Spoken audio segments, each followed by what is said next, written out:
Allez, bonjour à tous, j'espère que vous allez bien. Aujourd'hui, comme d'habitude, revue de marché, on verra BTC, Ether, les altcoins, 3 cryptos que vous m'avez demandé d'analyser. Donc comme d'habitude, on fera une analyse moyen, long terme, voir les différentes opportunités qu'il peut y avoir sur ces cryptos-là. Et on verra tout simplement les setups qui peuvent s'exécuter dans les prochaines heures et également demain. Alors, en général, on est sur 24 heures, 48 heures, et des fois, je parle quand même sur du moyen long terme. Ça va dépendre des clôtures qu'on va avoir sur du daily, weekly. Avant que je commence l'analyse, je vous invite à cliquer sur le premier lien en description et de vous inscrire à ce que j'appelle la Trader Letter. En fait, chaque dimanche, pour ceux qui ne le savent pas, j'anime ce que j'ai nommé moi-même la Trader Letter. C'est tout simplement un conseil que je vais te partager totalement gratuit. Ça peut être une histoire, une anecdote, un conseil, de la valeur en tout cas, qui va te permettre tout simplement d'être meilleur en trading, en investissement et en crypto de manière générale. C'est entièrement gratuit. J'envoie un mail chaque semaine le dimanche. Tu peux cliquer sur le premier lien en description. Tu arrives sur cette page, tu cliques ici, tu rentres ton adresse mail et chaque dimanche tu recevras un mail. Si ça ne t'intéresse pas, si tu trouves le contenu inintéressant, tu as la possibilité bien entendu de te désinscrire. Mais en tout cas, ceux qui sont inscrits depuis un moment, ils bénéficient chaque dimanche d'un mail bourré de valeur qui leur permet d'être meilleurs. Je t'invite à cliquer en tout cas sur le premier lien en description si ça t'intéresse. Alors, je commence ici par le BTC. BTC, il avait fait une très bonne clôture en daily avec une bonne impulsion, mais ici on est, comme on l'avait vu hier, sur la réintégration de ce range-là. C'était le niveau clé des 84 700 $. Si vous avez du mal au niveau des ranges comme ça, vous pouvez mettre un volume profile. On voit que c'est parfaitement ici node value area high, d'accord? Donc à partir du moment où on a un range et on a un déplacement de la valeur, c'est-à-dire qu'on sort du range par le haut, on ne doit pas le réintégrer. Si on le réintègre, ça nous montre tout simplement qu'on a un affaiblissement au niveau des acheteurs. Les acheteurs n'arrivent pas à maintenir le prix au-dessus du précédent range. On a une réintégration, en général c'est pas très bon. Et on voit que ici on a réintégré, on est repassé en dessous, et on voit parfaitement que c'est un niveau ici qui a fait office de résistance. C'est normal, c'est un niveau clé. Il faisait office de résistance, on l'a break, il a légèrement fait office de support parce que si je vais sur du 1 heure, on a eu un petit rebond dessus, et dès qu'on est repassé en dessous, il a fait à nouveau office de résistance. Pour moi, c'est une polarité qui est très importante, et tant qu'on se maintient en dessous de ce niveau-là, on a plus de probabilité d'aller revisiter l'extrémité basse au niveau de notre value area low, typique d'un range, qu'on a ici une phase de latéralisation, un break suivi d'une réintégration. Très souvent, on va revisiter le bad range. C'est pas pour ça qu'on va le casser non plus, mais au moins, on a des chances de revisiter à minima ce creux-là. Donc techniquement, je chercherai plutôt des shorts dans ce genre de configuration jusqu'à ce niveau-là. Et invalidation si on repasse au-dessus de ce niveau-là. Et inversement, je chercherai des longues si on repasse au-dessus des 84 700 $. Après, on arrive au niveau du week-end, samedi, dimanche. En général, les week-ends, très faible volatilité, parce que on a quand même ici un marché qui est fortement corrélé à la finance traditionnelle et surtout au marché US. Donc automatiquement, on a les ETF qui ne sont pas tradables pour BTC et Ether. On a le marché US qui est tout simplement fermé, et ça c'est très simplement visible. Déjà, ça se voit par la volatilité sur le prix, mais ça se voit également si je mets des volumes. On peut identifier facilement les samedis et dimanches. Vous voyez ici les deux bougies sur l'histogramme, samedi dimanche. Ici, voilà, samedi dimanche. C'est assez simple à voir. Vous voyez, à chaque fois, les plus petites, c'est souvent samedi dimanche.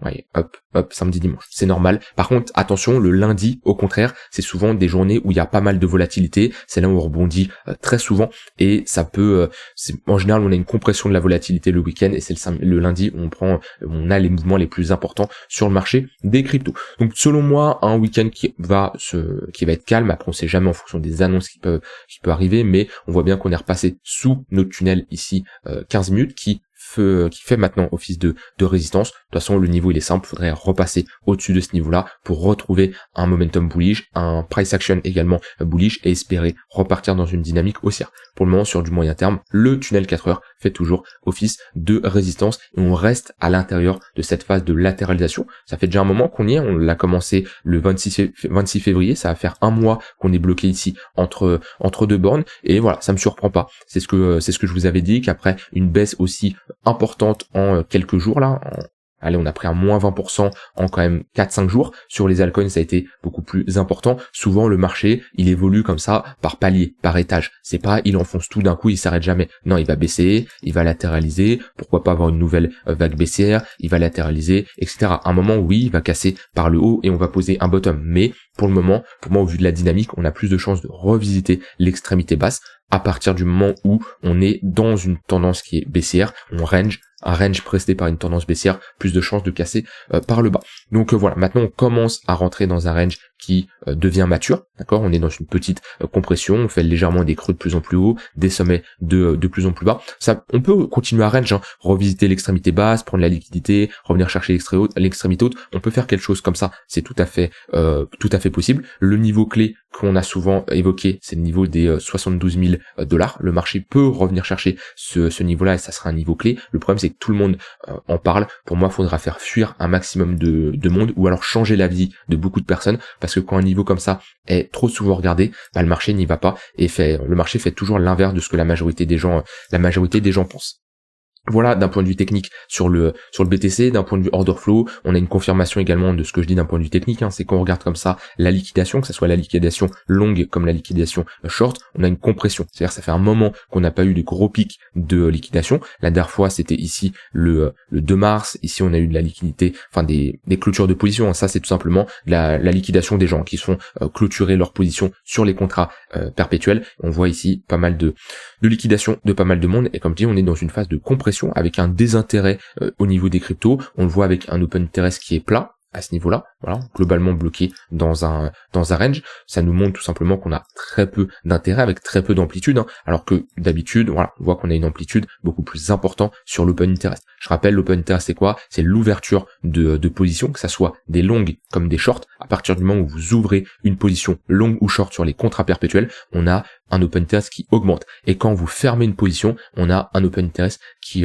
baisse. Donc voilà, phase de compression, même là sur le CVD, ça nous témoigne qu'on est dans une phase de latéralisation, on est en pause dans cette tendance de fond qui est moyen terme, qui est baissière. Et c'est là où, attention à ne pas trop cramer son argent. Beaucoup veulent trader, beaucoup veulent saisir pas mal d'opportunités, et c'est là où il y a beaucoup d'erreurs. Et je l'ai vu par exemple pendant cette phase de latéralisation, souvent quand le marché monte, les gens peuvent faire des erreurs bien entendu, quand le marché baisse aussi, mais là où les gens font le plus d'erreurs et brûlent énormément leur capital, c'est pendant des phases de pause comme ça. Parce que pour beaucoup, mentalement, c'est difficile d'attendre des semaines, voire des mois dans une phase de latéralisation. Et c'est là où les gens qui sont impatients vont faire des erreurs et le marché va tout simplement les punir. Et là, je le vois que après une baisse aussi importante, les gens, déjà, ça les saoule de rester comme ça dans une phase de consolidation pendant un mois. Et pour moi, le marché doit dégoûter un maximum de gens. Je vous l'ai souvent dit, il y a deux types de capitulation. Il y a la capitulation par le temps et la capitulation par le prix. D'accord? Ça, c'est la capitulation par le prix. Et qu'on range comme ça, c'est de la capitulation par le temps. C'est deux formes de capitulation qui sont différentes, et en fonction des traits de caractère et de la psychologie de chacun, il y a certains types de capitulation qui vont beaucoup plus impacter le mental et on va dire la stratégie de certains. En tout cas, pour le moment, mon bien ne change pas, on reste sur du moyen terme baissier. Idéalement, on veut un break du 4 heures, et pour une vraie confirmation, repasser au-dessus des 95 000 $. Pour le moment, je reste prudent avec des ordres plus bas sur BTC qui sont en attente d'être exécutés. Sur Ethereum, alors Ethereum, il avait break, il pull back le précédent haut de son range. J'ai toujours une position qui est en cours que j'ai partagé hier, qui se passe pas très très bien, mais ça fait partie du trading comme je vous l'ai enseigné hier. C'est que à partir du moment où on rentre en position, on a un risque qui est mesuré et on doit accepter la perte. C'est pas je rentre en position, je perds, et si je suis frustré, je pète un cap parce que le marché a pris mon stop loss. Non, si j'ai un stop loss, c'est qu'à partir de ce moment-là, j'ai une invalidation qui est claire, j'ai un risque associé à cette position et je l'accepte. Et s'il vous plaît, ne mesurez pas le résultat de votre stratégie ou le résultat sur un seul trade. Et beaucoup font cette erreur-là. Beaucoup vont prendre un trade, le trade va être perdant et ils vont se dire ce setup-là, cette stratégie-là, elle est pas bonne. Ou inversement, le trade va être bon et ils vont se dire waouh, c'est une stratégie qui est incroyable. Non, il y a toujours un facteur chance, et un trade, un échantillon n'est pas assez représentatif pour vraiment faire un bilan, pour prendre du recul sur sa stratégie. C'est logique, ça veut dire que demain, une personne qui ouvre une position au hasard, je prends n'importe quelle personne de ma famille qui n'a jamais tradé, qui ne sait même pas ce que c'est des bougies, il appuie sur long ou short, il peut avoir raison, et il peut gagner de l'argent, parce qu'il y a le facteur chance sur un trade. Et c'est la même, à partir du moment où vous prenez une position, c'est pas parce que vous avez fait une analyse technique, que vous avez une stratégie, que vous avez 100% de réussite. Par contre, ça va être un cumul de 50, 100, 200 trades qui va vous permettre de backtester, d'avoir des stats qui vont vous permettre ensuite d'améliorer votre setup, et surtout d'avoir une vision globale. Et c'est ça l'importance d'avoir des stats, c'est d'avoir confiance dans votre stratégie, dans votre plan. Et ça, c'est un point très important. À partir du moment où vous avez confiance, vous êtes beaucoup plus serein sur le marché. C'est-à-dire que le matin, vous vous levez, et il y a une différence entre la personne A qui le matin se lève, trade sans stratégie, ou alors avec une stratégie, elle sait même pas si elle est rentable. Au moment où elle va rentrer en position, elle va douter. Au moment où elle va perdre, elle va se dire cette stratégie c'est de la merde, je passe à autre chose, et elle est pas serein dans sa prise de position. Et une personne B qui elle a 100% confiance parce que elle a une stratégie qui est rentable sur 200 trades, 200 échantillons, et au moment où elle prend une perte, elle se dit c'est pas grave, ça me fait 201 trades, je sais que sur les 200 précédents, j'ai des stats qui me prouvent que cette stratégie est rentable, et il y a de grandes chances que sur du long terme, je suis rentable. C'est pas pour ça que sur du court terme, il peut pas y avoir de la variance et des phases de perte, des phases de drawdown. Et ça, c'est une personne qui sera rentable sur le long terme. C'est comme ça que vous devez approcher les marchés. Un trade, ça veut absolument rien dire. Il vous faut un grand nombre d'échantillons pour vraiment prendre du recul. Donc voilà, je reviens sur Ether. J'avais pris ce trade-là parce qu'on avait un break de ce range. On passait au-dessus des moyennes mobiles, on avait un pullback, on est repassé en dessous ici des moyennes mobiles avec le 1 heure qui est, le prix qui évolue sous le 1 heure, le prix qui évolue également sous le 15 minutes. Moi, mon invalidation, elle est simple, si en H4, on clôture en dessous des 1930 $, on est sur la réintégration de ce range-là. Je peux mettre ici pareil pour m'aider si je veux un volume profile, alors je peux prendre juste le range. On voit bien que voilà, on réintègre la value area high si on a une clôture H4 sous ce niveau-là, et dans ce cas-là, en cas de réintégration de la précédente value area, je préfère sortir de ma position qui tout simplement était une position où je me positionne sur un bottom. Si on se réintègre un range, j'estime que on n'est plus sur un bottom, peut-être un bottom qui va avoir lieu plus tard, c'est-à-dire on peut très bien faire ça.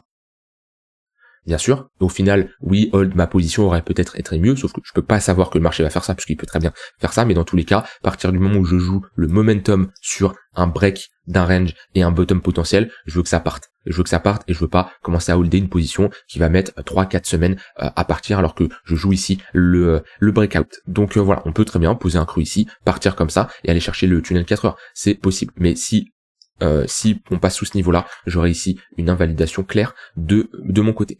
Maintenant, si on pousse et si on marque un bottom ici, pour moi, on peut à minima revisiter les 2100, 2200 $, qui est ici le tunnel 4 heures. On a un point pivot weekly vers les 2100 $, et ici, je vais mettre juste mes points pivot monthly.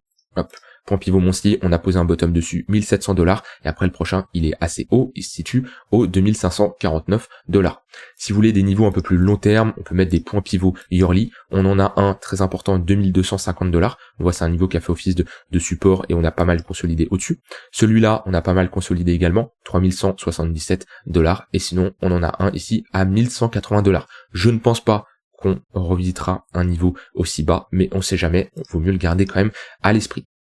BTC Ether, c'est fait. Le marché US rapidement qui consolide actuellement et qui est dans une phase de latéralisation.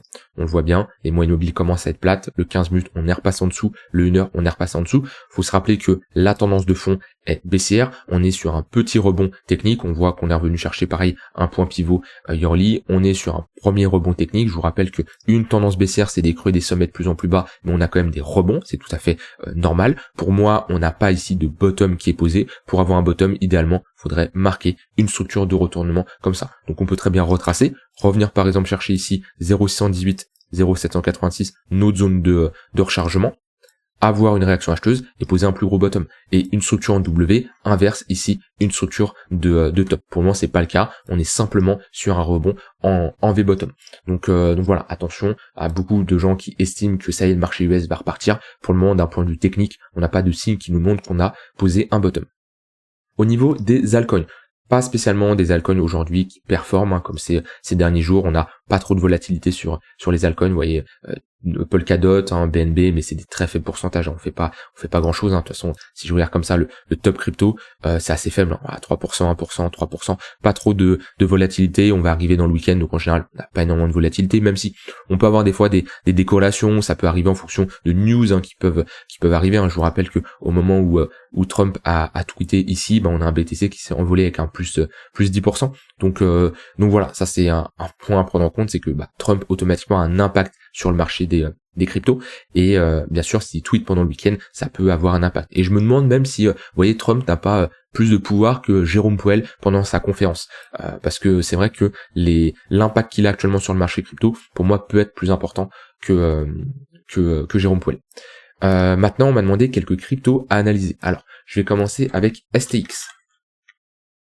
De mémoire, c'était pas terrible, hein, STX. Ouais, exactement. STX, non, STX, c'est mieux. Ouais, c'est moche. Techniquement, c'est moche. De toute façon, on le voit au niveau de la charte. On a posé un gros bottom, on a eu un bon élan haussier. Déjà, clairement, quelqu'un qui est rentré sur des niveaux assez bas. Quand je dis niveau assez bas, c'est une personne qui est rentrée entre les 20 centimes et allez, même les 1 dollar. Allez, prenons assez haut quand même, mais entre les 1 dollar et les 3 et les 25 centimes. Voilà, il y a de quoi prendre des profits. Hein. La personne qui ne prend pas de profit après un x12, même une personne qui ici est rentrée à 1 dollar et qui a fait un x3, x4, qui n'a pas pris de profit, qui n'a pas sécurisé une partie, alors je dis pas de prendre des profits spécialement à 100%, mais au moins d'avoir clôturé sa position, une partie de sa position, et se mettre à break-even ou sécuriser sa mise initiale, bref, peu importe. À partir du moment où on a fait ici un ATH, on est revenu largement chercher nos zones de rechargement de short, voilà, c'est des niveaux de prise de profit. Et quand vous faites un nouvel ATH, c'est un bon signe pour prendre des profits, c'est qu'on commence à être sur des niveaux assez hauts. Quand on a en plus des réintégrations d'ATH, on break des moyennes mobiles. Bon, voilà, pour moi ici, quelqu'un qui est rentré à des prix bas, qui n'a pas pris des profits sur STX, c'est qu'il y a un problème dans sa stratégie. À moins que c'est vraiment un dégène qui se dit je veux x100 et rien d'autre, pour moi c'est pas la bonne approche et il y a de grandes chances qu'il crame son capital avec une approche comme ça. Pour moi, pensez que en fonction de votre profil, ça dépend, des gens vont avoir des profils plutôt agressifs, d'autres des profils plutôt prudents, mais dès que vous faites un x2, x3, commencez à sécuriser. Il y a plusieurs manières de prendre ces profits, j'ai déjà fait des vidéos et je vous invite à aller les regarder sur ma chaîne. Il y a pas mal de... franchement, sur ma chaîne, vous allez dans playlist.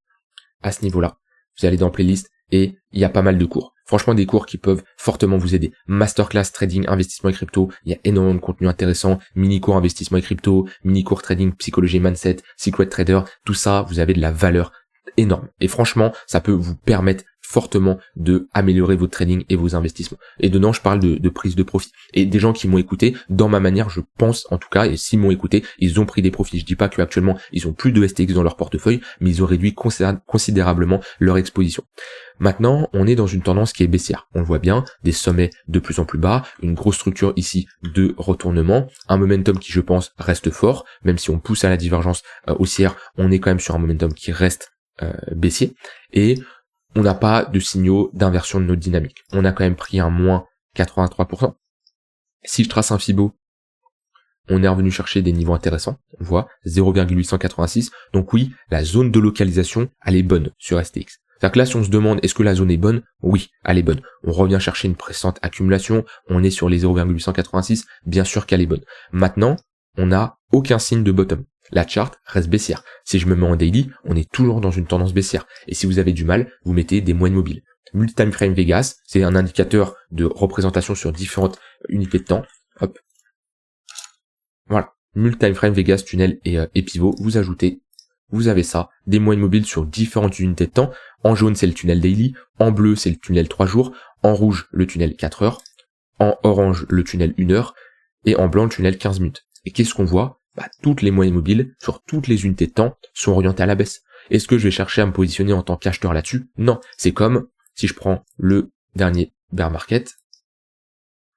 Si je le retrouve, voilà. C'est comme qu'on a comme ça une dynamique baissière, chercher à se positionner. Non, on patiente. Et quand on commence à avoir des moyennes mobiles qui deviennent plates, qu'on commence à break le tunnel daily, qu'on repasse au-dessus des moyennes mobiles, on voit la différence ici, hein. Le switch entre des moyennes mobiles orientées à la baisse et ici des moyennes mobiles orientées à la hausse. Et surtout, on tient les moyennes mobiles. Et ben, c'est ça qu'on veut pour poser un bottom. Ce qui n'est absolument pas le cas actuellement. Pour moi, il faut laisser le marché respirer. Quand on break comme ça des structures et qu'on inverse des dynamiques, et ça, c'est un break de structure, hein. C'est comme casser ce creux ici. Hop, casser ce creux ici ou casser ce creux ici, on inverse notre dynamique et ce qu'il nous faut c'est une phase de consolidation. Une pattern de retournement, une phase de latéralisation qui va sûrement durer des mois sur ce genre de chart qui ont inversé leur dynamique et là on pourra se positionner sur des bottoms. Pour le moment, ce n'est absolument pas le cas et vaut mieux patienter. Après, la personne qui est fan du fonda et qui fait du DCA, oui, on revient sur des niveaux où potentiellement faire du DCA est intéressant. Maintenant, selon moi, selon mon expérience, je recommande pas à grand monde, voire à personne, de faire du DCA sur des altcoins. On m'a demandé ces poules, je ne sais pas du tout ce que c'est. Alors, ok. Ok, on a quand même très bien performé en 2024, 3000%. Donc oui, la performance reste importante. Si je regarde ici, juste d'un point de vue Market cap, on est où? 310. Donc on avait vraiment une faible capitalisation.